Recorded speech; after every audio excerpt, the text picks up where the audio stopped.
요즘 새로 나오는 차들을 보면 기본적으로 블랙박스라는 것이 차에 달려 있어서 나옵니다.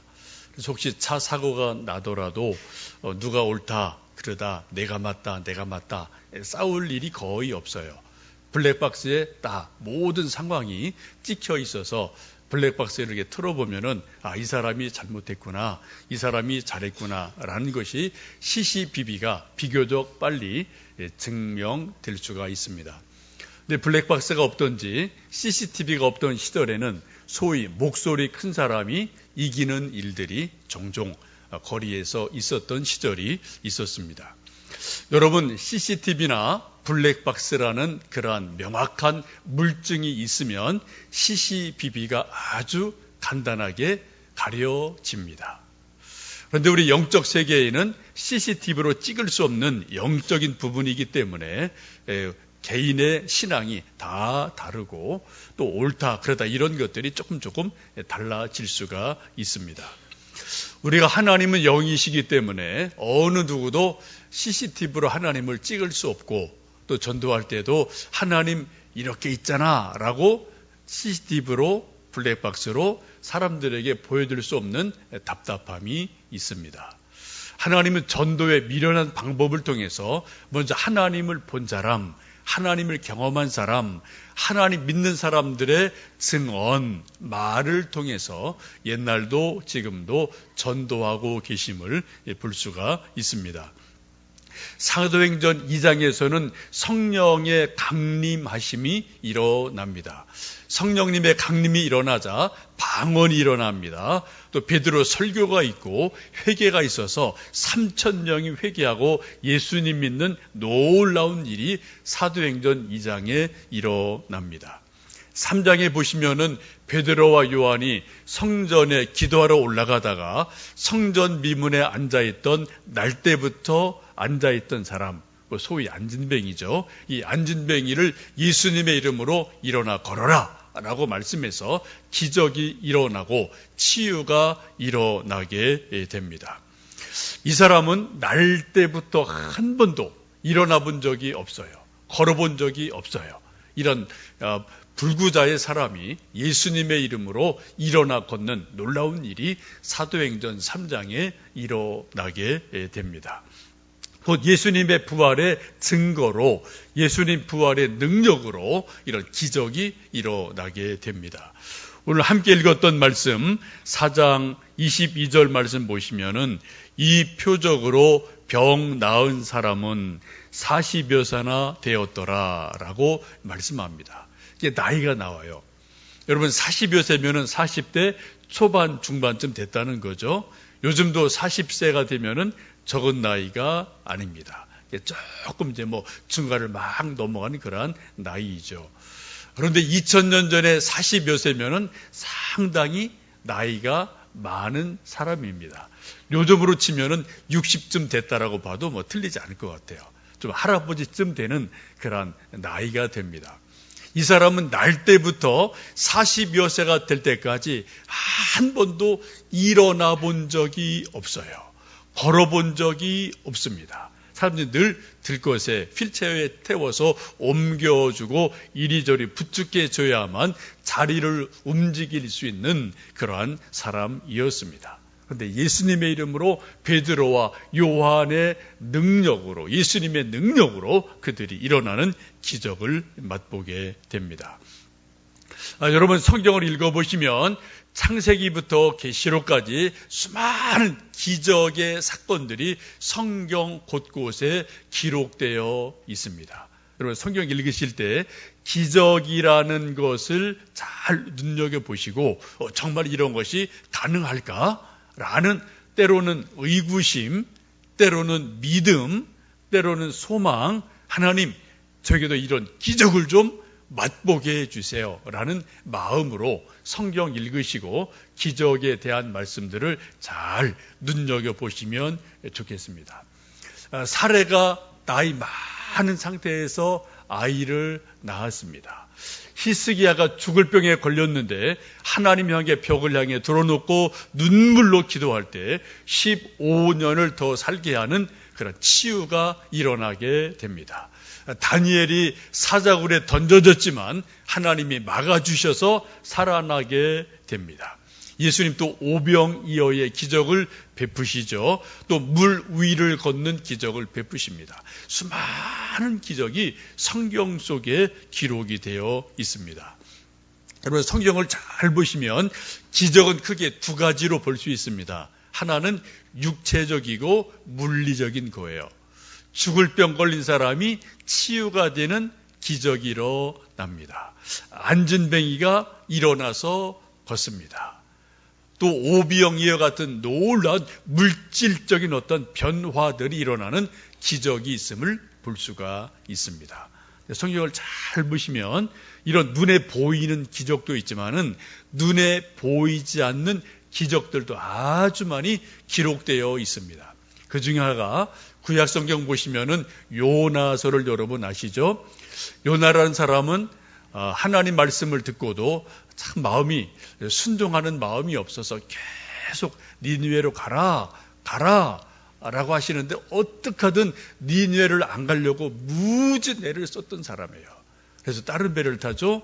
바다에 던져지죠. 고래배 속에 들어가죠. 다시 또 니느웨 땅까지 가죠. 그래도 니느웨를 향해서 하나님 말씀 전하는 게 마음에 편치를 않았습니다.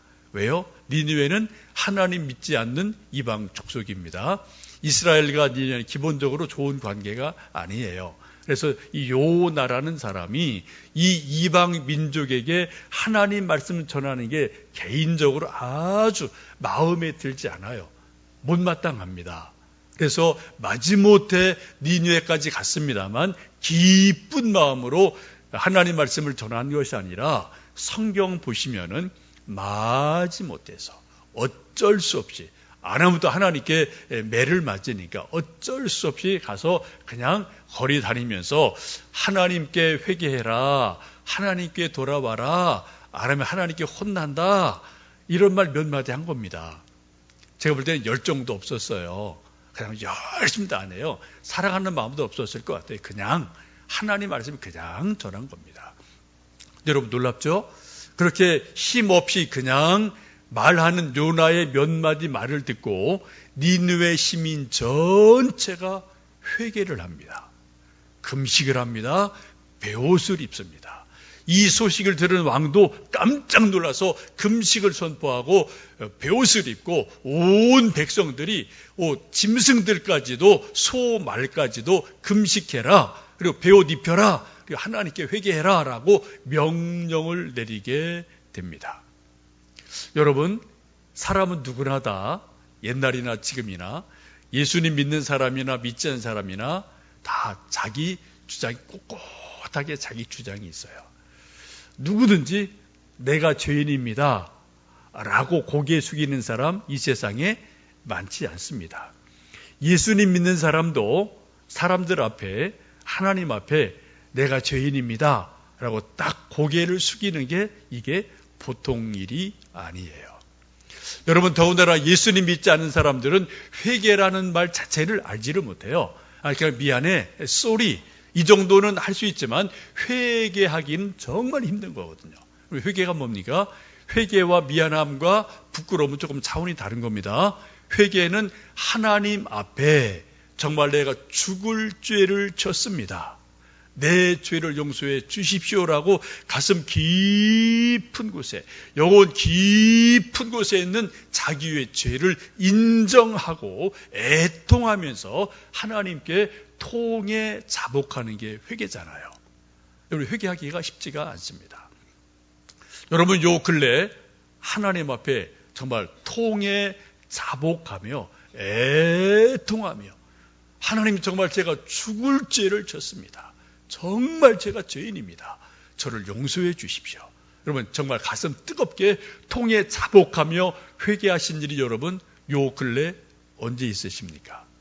여러분, 그냥 우리가 기도할 때 저나 여러분 그냥 늘 회개 기도해요. 하나님 죄송합니다, 용서해 주세요. 이것도 늘 해요. 이거 좋은 겁니다. 근데 요거 말고요, 정말 우리 영혼 깊은 곳에서 애통함과 죄송스러움과 부끄러움을 가지고 하나님 앞에 두려운 마음으로 회개 기도를 해보신 적이 여러분 언제 있으셔요? 지금 니느웨에 있는 수많은 사람이 요나 선지자의 말을 듣고 회개를 합니다. 요게 기적이에요, 여러분. 여러분 속에 애통하며 회개할 마음이 진심으로 임하는 것은 그게 기적입니다. 그런 일이 있을 때 사람이 새로워져요. 변하여 새 사람이 됩니다. 하나님의 은혜를 그때 비로소 새롭게 보게 되고 새롭게 체험할 수가 있지 않겠습니까? 여러분, 병이 고쳐지고 암이 고쳐지고 안진뱅이가 일어나는 것도 기적이지만 우리 안에서 회개할 마음이 진심으로 있다, 눈물로 회개한다, 이것 자체가 여러분 회개입니다. 여러분, 회개가 진심으로 되어지면은 인생에 빛이 스며듭니다. 새로운 일이 반드시 생깁니다. 하나님의 역사가 반드시 일어납니다. 왜요? 하나님께로 돌아섰기 때문에 그런 은혜가 반드시 임하게 됩니다.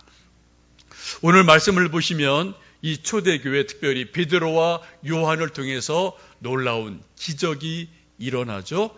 안진뱅이가 일어나게 됩니다. 16절 말씀 보시면 그렇게 말씀하죠. 이 사람들을 어떻게 할까? 그들로 말미암아 유명한 표적 나타난 것이 예루살렘에 사는 모든 사람에게 알려졌으니 우리도 부인할 수 없도다 라고 제사장들과 서기관 장로들이 베드로와 요한을 불러놓고 막 위협하면서 하는 말이 뭐예요? 지금 이 놀라운 표적, 기적이 나타나서 온 예루살렘 사람이 다 보고 알고 있다. 우리가 부인할 수 없다라고 분명한 물증 앞에서 예수님 반대하는 사람들도 부인할 수 없구나라고 인정을 하게 됩니다. 여러분, 그 앞에 있는 말씀을 보시면 14절에 또 병 나은 사람이 그들과 함께 서 있는 것을 보고 비난할 말이 없는지라. 이 말씀 보시면 지금 베드로, 요한이랑 그 안진뱅이 됐다 일어난 사람이 같이 있는 거예요. 그리고 한편에 누가 있습니까? 제사장, 서기관, 장로들이 베드로, 요한을 지금 막 위협하는 그 상황인데 그 옆에 안진뱅이였다 일어난 사람이 같이 있어요. 여러분, 상황을 잘 이렇게 보셔야 돼요. 그러니까 지금 서기관과 제사장들이 하는 말이 지금 병 나은 사람이 있으니까, 물증이 있으니까 우리도 부인할 수 없구나 라고 아주 답답하게 이 사람들이 말을 하고 있습니다. 여러분, 우리가 예수님 믿고 나서 은혜 받은 체험, 기적의 체험들이 나름대로 여러분 다 있으실 겁니다. 크게 두 가지입니다. 하나는 우리 내면 속에서 일어나는 놀라운 기적이 있어요. 그 놀라운 기적이 제가 말씀드린 것처럼 진심으로 회개하는 영이 임하는 것이 여러분 기적입니다. 예수님을 구주로 믿고 고백하는 게 여러분 기적이에요. 여러분, 이 자리에 예수님을 구주로 믿고 이 좋은 날 이 자리에 앉아서 예배 드리는 것 자체가 기적인 줄로 믿습니다. 수많은 사람 지금 관심 없어요. 뭐 들로 산으로 여기로 저기로 뭐 나가 놀기 바쁘죠. 여러분, 놀랍지 않습니까? 매주일 우리가 예수님은 나의 구주시다라고 고백하고 그 믿음을 가지고 교회에 모여서 예배 드린다는 것 자체가 놀라운 기적임을 여러분 믿으시기를 바랍니다. 성경 읽을 때 여러분 하나님 말씀이 이해가 돼요. 믿어져요. 아, 그렇구나. 고개가 끄덕여져요. 아멘이 나와요. 여러분, 이게 기적 아니겠습니까? 세상에 있는 사람들 여러분 성경 갖다 줘보세요. 아무리 돈 주고 성경 읽으라고 해보세요. 여러분, 그 사람 성경 안 읽습니다. 받지 않습니다. 고개 돌리거든요. 그런데 우리는 성경을 읽을 때마다 아, 그렇지, 옳지 라고 마음으로 동의가 되고 이해가 되고 깨달아지고 믿어지는 것 자체가 기적이다 라는 것을 여러분 기억하시면 좋겠어요. 우리가 또 인간적으로는 도저히 용서할 수 없는 사람을 예수님의 이름으로 용서할 수 있을 때 이게 기적 아니겠습니까? 여러분, 기적은 크게 두 가지예요. 우리 안에서, 내면에서, 영혼에서 일어나는 놀라운 변화, 새로운 가치관, 새로운 인생관 이런 것들이 일어나는 것 자체가 기적입니다. 또 하나는 외적으로 병이 낫는다든지 또 어떤 물질의 어떤 축복을 받는다든지 속썩이던 아들, 딸들이 변해서 새 사람 된다든지 불가능해 보이던 사업이 하나님이 복 주셔서 물질의 복이 임한다든지 이런 여러 가지 다양한 형태들로 우리에게 하나님의 은혜가 임할 수가 있습니다. 찬송가 542장 이렇게 찬송하죠. 구주 예수 의지함이 심히 기쁜 일일세 허락하심 받았으니 의심하주 없도다. 예수 믿는 것은 받은 증거 많도다. 예수 귀한 예수 믿음 더욱 주소서. 여러분 참 이 가사가 귀하죠. 예수 믿는 것은 받은 증거 많도다. 여러분 예수님을 믿으면 믿을수록 예수님께 받은 은혜의 증거들이 많으셔야 돼요. 여러분 어제도 오늘도 내일도 계속 예수님 믿으면서 받는 은혜의 증거들이 많으시기를 주님의 이름으로 축복합니다. 예수님께 받은 은혜의 증거들이 많은 사람이 영적으로 부자예요. 이분들이 영적으로 훌륭한 분들입니다. 근데 예수님 많이 믿었는데 세월이 많이 갔는데 내가 예수님께 받은 은혜가 뭔가 아무리 머리를 싸매고 계산하고 생각을 봐도 기억이 안 나요. 손에 잡히는 게 없어요. 이거 참 답답한 일이죠. 참 불행한 일입니다. 여러분 예수님 믿으면서 받은 은혜가 뭐가 있으십니까? 내면적인 것이든 외적인 것이든 그럼 이런 것들이 분명하게 잡히시고 또 여러분 깨달아지신 은혜가 있기를 축복합니다.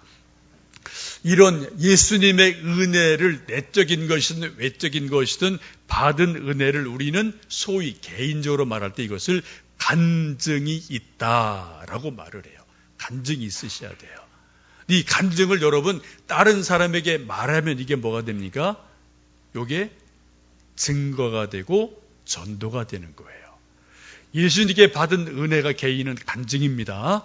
내 간증을 다른 사람에게 나 예수님 믿고 이런 변화가 있어. 내가 이렇게 사람이 변했어. 이런 또 은혜가 있어서 뭔가 좀 문제 해결됐어. 라고 뭔가 말해주면 이게 전도가 되는 거예요. 가장 강력한 전도는 자기 간증을 해주는 겁니다. 다른 사람 간증이 아니고 내가 받은 은혜를 다른 사람에게 말해줄 때 강력한 전도가 될 줄로 믿습니다. 이러한 은혜와 간증이 있기를 축복합니다. 그런데 여러분 참 이상한 것은 성경을 보시면 꼭 은혜를 받으면 그 다음에 시험 들 일이 생기는 일이 참 많더라고요.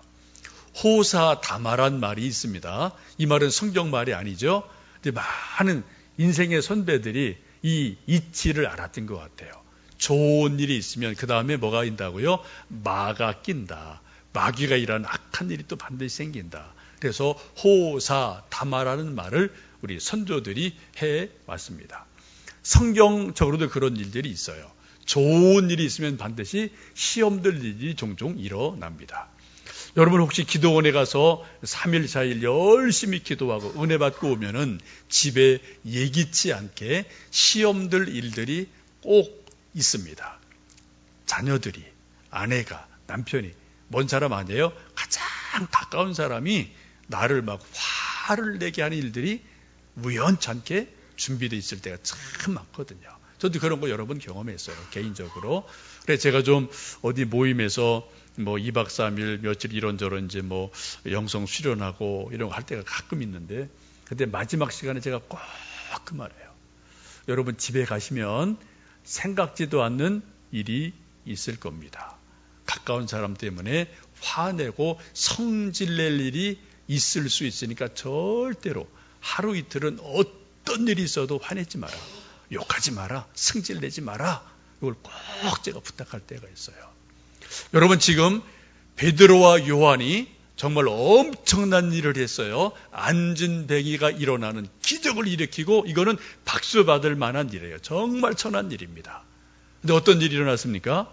제사장들과 서기관들과 장로들이 다 모여서 베드로와 요한을 옥에 가둡니다. 매를 때립니다. 위협을 합니다. 절대로 예수님에 대해서 말하지 마라, 가르치지도 마라 라고 지금 위협을 하고 있어요. 이 사람들은 불과 2달 전에 예수님을 실제로 빌라도와 공모를 해서 예수님을 십자가에 못 박았던 그 사람들이에요.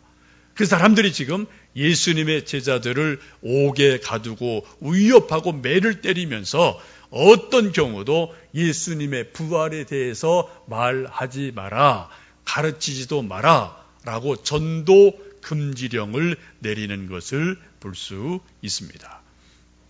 여러분, 작년인가 올해 또 여러분 잘 아시죠? 뉴스 통해서 캐나다 큰빛교회에 있던 임현수 목사님이라는 분, 북한 한 수십 년 더 오셨어요. 저도 조금 뵌 적이 있어요. 정말 순수한 마음으로, 정말 사랑의 마음으로 북한 그렇게 도왔는데 좋은 일 한 거죠. 근데 뭐가 있어요? 옥에 갇혀요.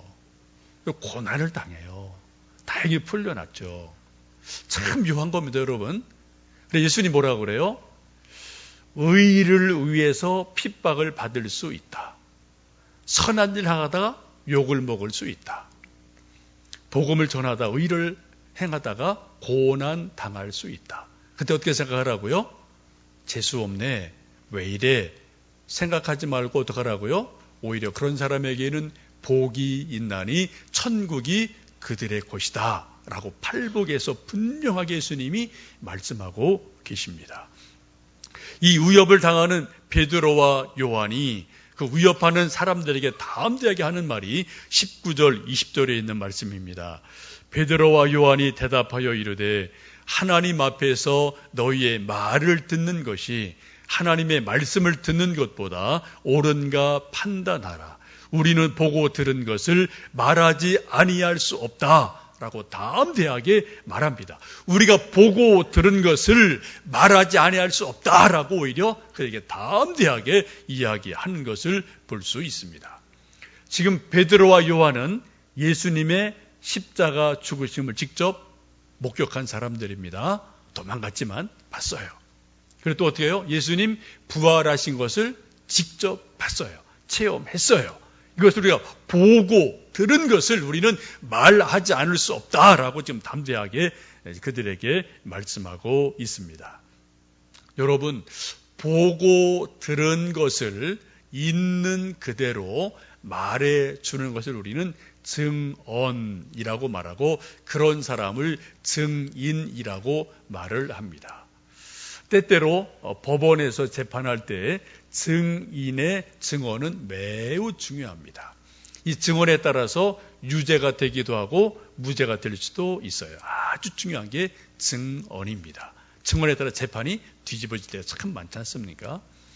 한 두어 주 전에 이제 제 양어머님이 계세요. 저 친어머님이 계시고 작은 어머님이 계시는데 이제 딸만 하나 있어서 제가 아주 어렸을 때 아버지하고 작은 아버지가 이렇게 하셔서 저를 글로다 옮겨 놓으신 것 같아요. 그래서 제가 나중에 이제 나이 먹고 막 화를 낸 적이 있는데 하여튼 뭐 옛날 어른들 좀 그런 게 있잖아요. 그래서 제가 이제 글로 이제 좀 호전 그렇게 되어 있는데 양어머님이 서울에 계시는데 80 중반 되셔요. 좀 건강이 안 좋으셔서 한 2주 전에 이제 여동생이 이렇게 좀 동네 병원에 입원을 시키셨습니다. 근데 새벽 일찍 갑자기 전화가 왔어요. 그래서 깜짝 놀라서 무슨 일이냐 그랬더니 병원에 좀 몸이 조금 안 좋아서 병원에 입원하셨는데 전날 저녁에 근데 침대에서 화장실 가려고 이렇게 일어나다가 어떻게 비틀비틀하다가 넘어졌다는 거예요. 그래서 이 골절, 대퇴부가 골절했다는 거예요. 그래서 지금 큰일 나서 어떻게 할지 모르겠다. 그래서 전화로 이제 어떻게 이제 좀 몇 가지 이야기를 하고 조금 이제 큰 병원으로 좀 옮겨놓고 그리고 또 이제 엊그제 또 이제 건대병원에서 이제 수술을 하셨는데 이제 그러면서 이제 여동생 하는 말입니다. 자기 볼 때는 이게 분명히 병원에 과실이 있다. 이제 그렇게 보이는 거예요. 그래서 병원에 어필했어요. 이걸 책임져라. 뭐 이렇게 했는데 병원에서는 입 싹 닫고 우리 책임 없다라고 발을 싹 빼는 거죠. 이게 지금 이제 어떻게 참기 어려운 거예요. 그래서 저도 하도 답답해서 제가 그런데 전문 지식이 있는 것도 아니고, 그래 제가 또 아는 변호사들이 몇 분 주변에 있어서 좀 전화를 며칠 전에 했습니다. 지금 상황이 이러고 저러고 한데 이거 어떻게 했으면 좋겠나, 이렇게 어떻게 가능합니까? 라고 좀 몇 분 전화했더니 그분들이 하는 여러 가지 말 중에 공통점이 그거예요. 이것은 가장 중요한 것은 사실관계 확인이 제일 중요합니다. 좀 묻는 말이, 그 병실에 CCTV 있습니까? 알아보니까 없대요. 없답니다. 그 다음 단계, 팩트 체크를 해야 됩니다. 어떻게 하면 좋을까요? 했더니 그 몇몇 변호사 하는 말이, 그 동생 시켜서 그 병실에 있던 여러 환자들, 다른 분들이 있으니까 그분들이 보고 들은 것을 녹음을 좀 해두세요 라고 조언을 해두었습니다.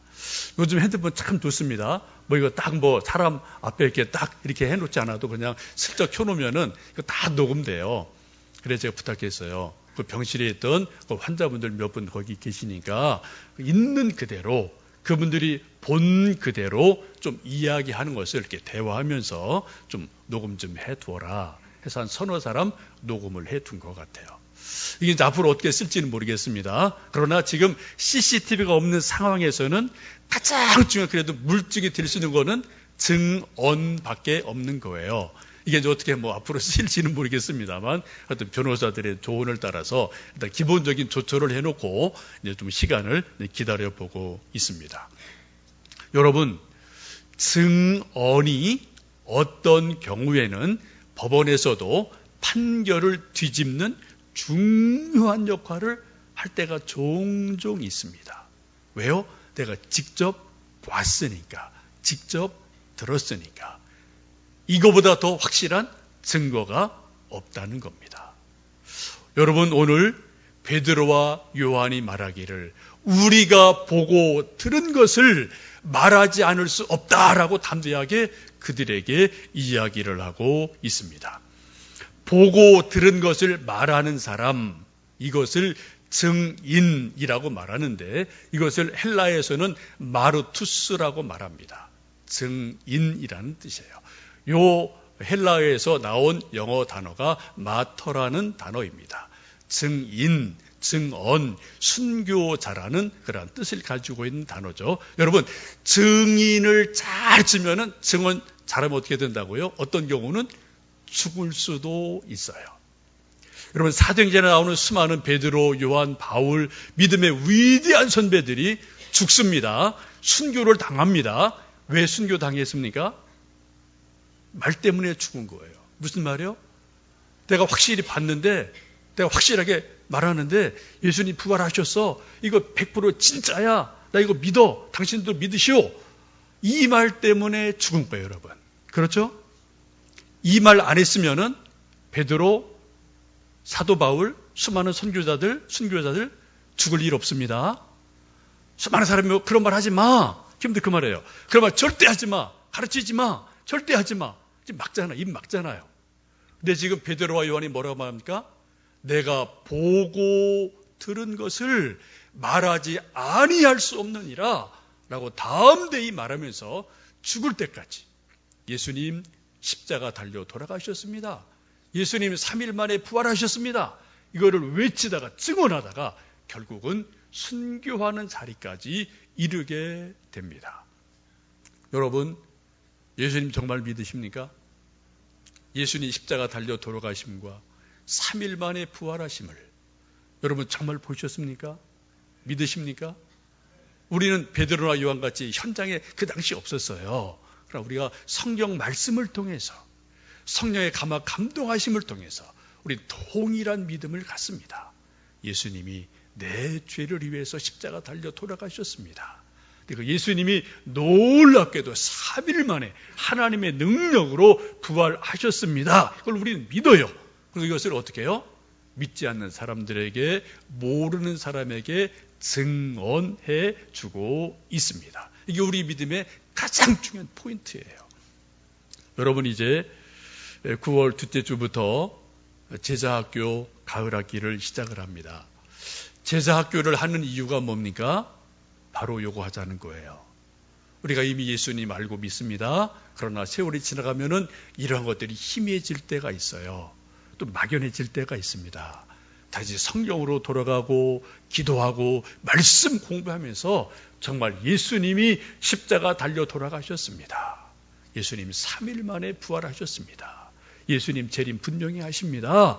라는 것을 우리가 다시 한번 명료하게 깨닫고 믿고 그 믿음을 나에게 또 우리 주변 사람들에게 증언하는 사람, 이 사람이 바로 제자인 줄로 믿습니다.